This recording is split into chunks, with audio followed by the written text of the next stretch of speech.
Okay, welcome to another closer look. This is an ongoing series where I look at some of the model kits I've built. Sometimes it will be a follow-up, like in the case of the AE86 that we're looking at today. In other times it will be comparisons of scale and size. Maybe I've done some further modifications to a kit that I didn't do on stream that I want to show off, like this. So if you missed the streams, this is a Sprinter Trueno AE86. It's based on a real car because it is a real car, but this is the main vehicle in Initial D, an anime that I love. So if you didn't watch the stream, as I just said, I should have not said it twice, but whatever. Whatever. It's my stream and my video series. This is my closer look. Hi. Um, the thing about this is that this is a real car. And this is the first time I ever did a model kit on stream that is a paint and glue. Now I didn't do any painting, but I did glue. There's some snapping. I shouldn't say no, but most of these pieces are connected via glue. So I use liquid cement, which I've never used before, and I learned a lot about. For instance, any chrome pieces that were on the kit, you got to really buff that chrome off because it doesn't really work with liquid cement, but it adheres very quickly. The other thing that I have to be very cautious of, which I learned, is if you get liquid cement on your fingers or skin, but generally your fingers, and you press it on the plastic, you may transfer your fingerprint over to the plastic. As I did, as you can see here, there are some scuff marks. Actually, I don't know if, yeah, you can see that there. You can see there's some scuff marks on this. That is, that's my fault. I screwed up, and now I've learned. Now, a thing I should mention, a thing that I also did, as I'm showing off right now, as you can see there, is this is a water decal. Now, if you've watched my streams, you know I don't love stickers, and I definitely have never done decals on stream before, because it's a whole process. You got to cut out the piece. You got to find water. Get water. You got to soak it in water. Then you got to apply it, separate the backing, and then dry the water off if you can, while keeping it in place and adding more water to your area to move it around. And I've just never done it on stream because I'm not comfortable with it. But I just didn't feel like because I'm not making it two-tone, because I'm not painting this anything, I'm doing any paints, I needed this to feel more like the 86 that I know. It's never going to look like a Panda, but I needed to have the tofu shop on it. I needed to have the license plate, which you might be able to see I did a bad job on. You should not be able to see the plate with the decal. On the back, also not the great job on the license plate, but I think that the Sprinter and the A86, I think those look pretty good. Get that close to the camera there. I think I did a pretty good job with that.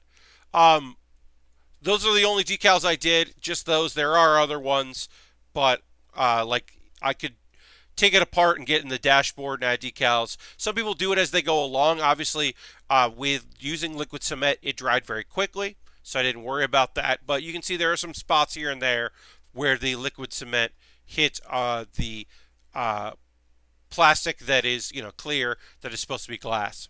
Also, the roof. I'll show this off. Why not? Take this off there. You can see the engine that I built. I'm just proud of it. I wanted to show it off there. There's the engine. And these lights pop up, which are easier to do when the roof is off. And we can put that there and go like that. Oh, I mean, one popped in, but whatever. You get the idea. Oh, and also a spring is kind of stuck back here, which is keeping this wheel seized. These wheels don't really move per se, but it is unbalanced right now. I learned a lot doing this kit. I'm actually going to change this to here.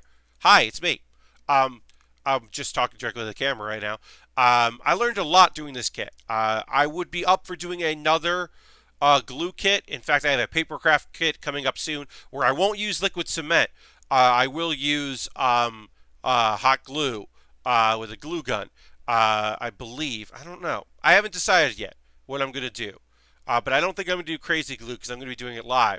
It's a papercraft kit from My Neighbor Totoro that I will be doing at some point, which is another thing that is just not something I've done, whereas this kit is not something I've done. First of all, I've never built anything on stream that was based on a real thing. They're all been fantasy.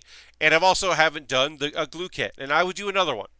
I learned a lot doing this. There is wiggle room. You can fix your mistakes. Like this. Oh, I should say, this wiper I accidentally put on the front by mistake, and this wasn't completely connected, so I was able to, with tweezers, pop it out and break the seal on it, and then replace it and move it to another spot. That's the thing about liquid cement. I'll just say so it's documented on a closer look. The thing with liquid cement is it's not glue. You're melting the plastic together. So you can break it apart, but it does mean that sometimes pieces that you thought you glued well fall off if they're tiny. Like right now in the box is the bottom of this muffler that would stick out because I just can't keep it adhered. I don't know if it's chrome. I don't know if I fucked up, where I fucked up, but I did. Overall, this was a really fun challenge, and I'm proud that I did some decals. I don't know if I'm going to do decals in the future. I might do another video where I grab one of my desk sites. Maybe I'll do some decals on a desk site. Try out some old decals. See how that works. I didn't do a clear coat over this. I could do that. This was mostly a hey, let me try. You know, that's all this was. I felt like I owed it to y'all to give it a shot, and also I wanted to document this kit because it was such a challenge for me. Other people, this would have been no problem. Anyway, I hope you enjoyed this, and I am going to wrap this up. And yeah, I do closer looks about twice a month. Sometimes they are comparison videos. Sometimes they are looking at an individual kit. And maybe something else will happen someday. I don't know. But anyway, bye-bye.